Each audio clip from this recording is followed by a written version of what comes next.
Hello friends, in this video we will be seeing the continual service improvement unit of ITSM. The topics that I will be discussing in this particular video is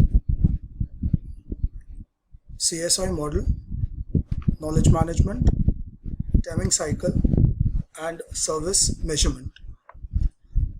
Now, all these topics belong to Unit 5 of IT Service Management.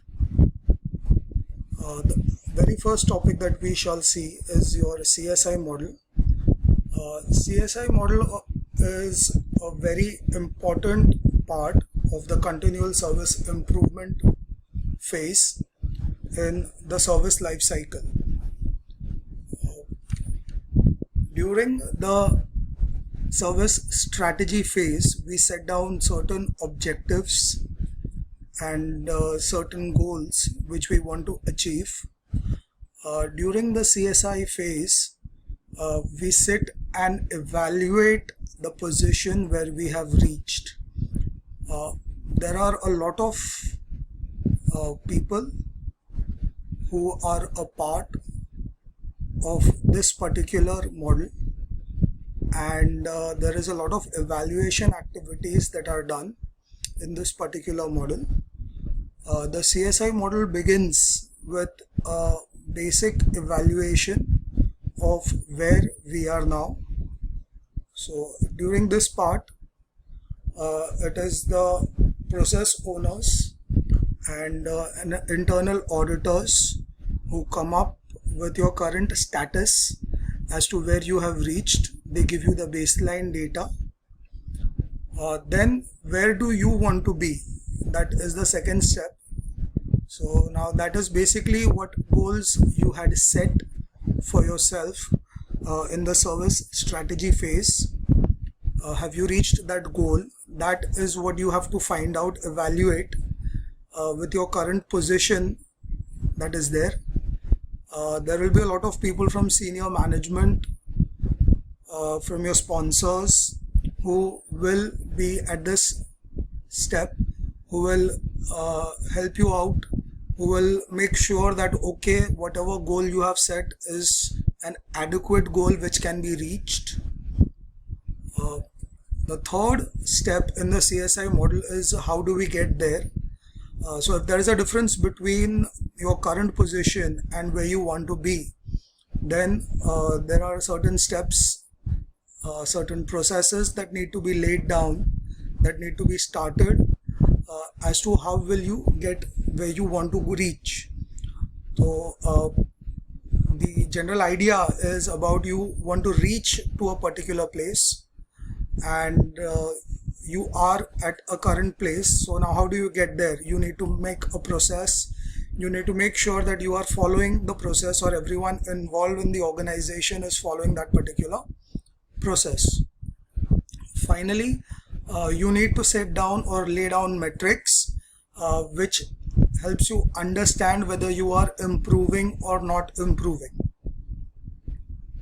So the overall idea in a CSI model is you not only evaluate your current position, but you also put out that where do you want to go, and are you actually reaching out there. So if I want to give you an example related to this, I can give you a very good example related to your examination preparation that you will be doing right now, or you must be doing right now, wherein you are studying a particular subject, and then before your exams you want to complete that entire subject, studying that entire subject.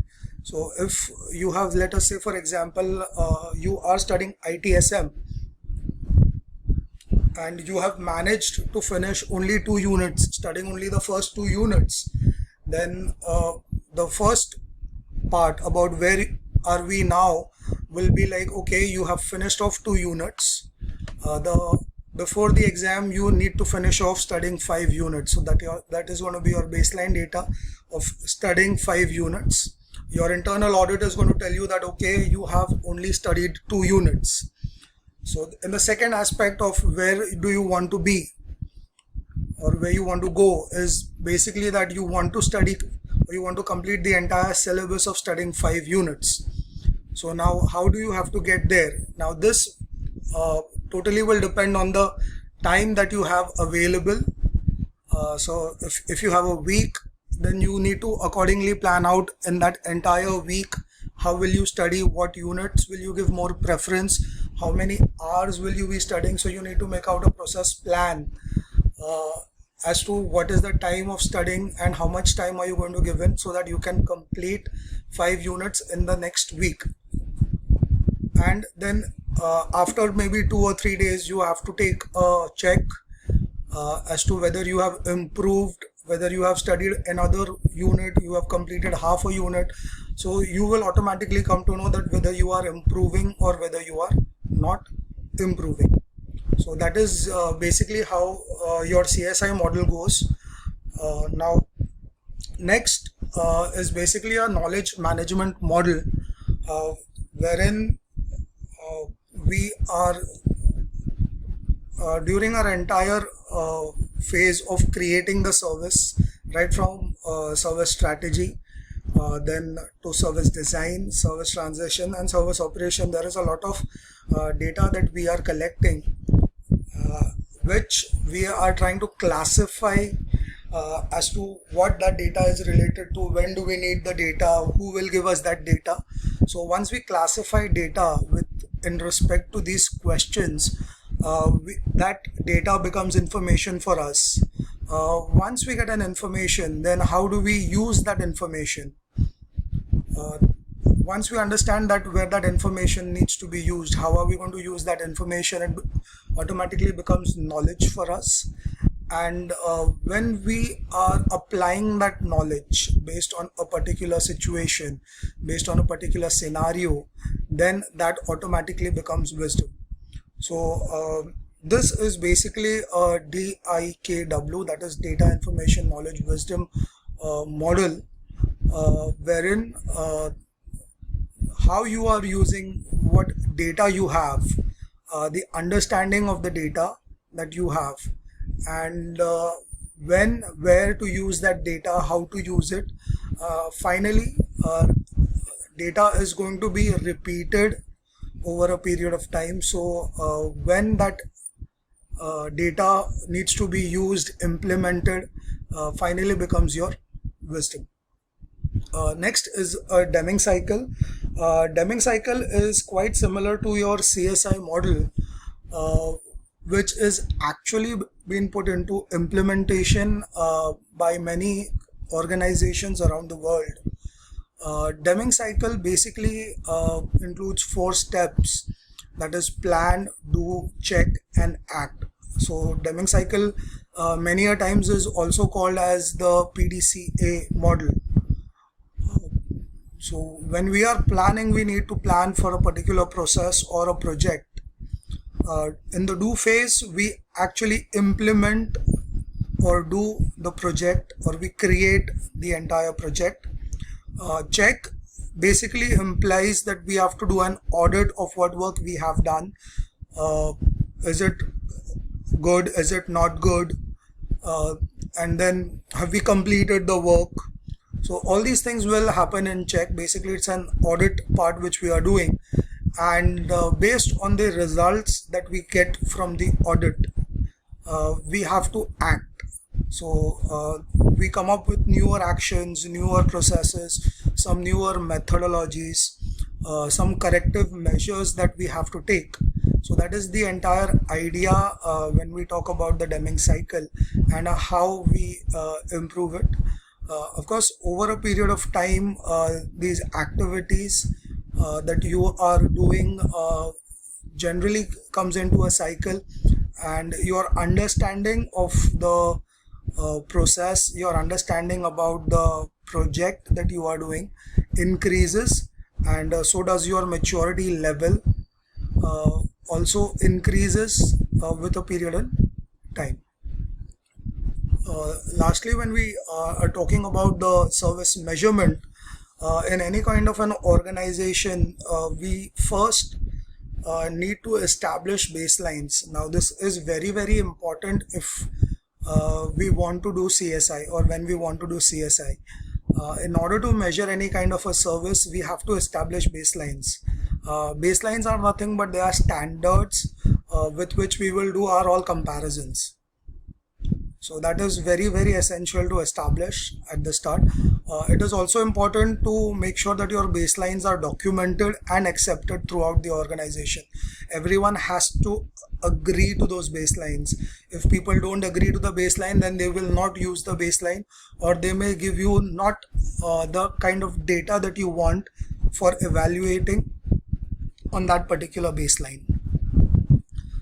Again, you cannot have collective baselines in an organization, so you have to divide your baselines accordingly depending on your strategic goals, your objectives that you have, your process maturity that is there.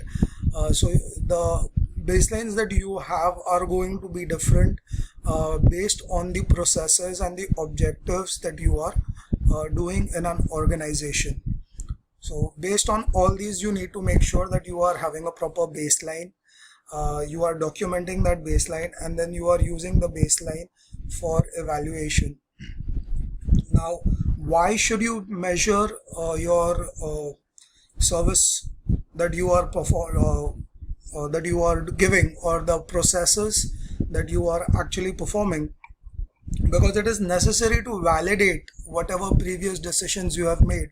So you have to make people understand, okay, some decision that I have taken earlier is correct. So now if you measure it against a baseline or a standard, then you will be able to say that, okay, my previous decision is correct, or I have made a wrong decision, I need to rectify it. Then you also need to measure to direct. That is basically you have to set targets, you have to do activities for reaching certain targets. You need to justify that a course of action is required. That is also an important reason to measure, so that whatever action that you want to take, or whatever new action you are taking based on certain evaluation that you have done, is justified.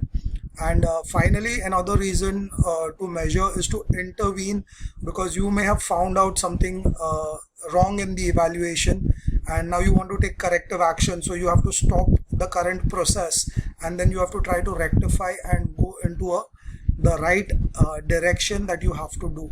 So that is why we measure. So 4 important reasons to measure, that is to validate, direct, justify, and intervene.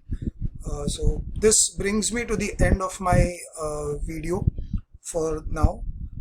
I will continue further with more on the CSI phase in the next video. Thank you.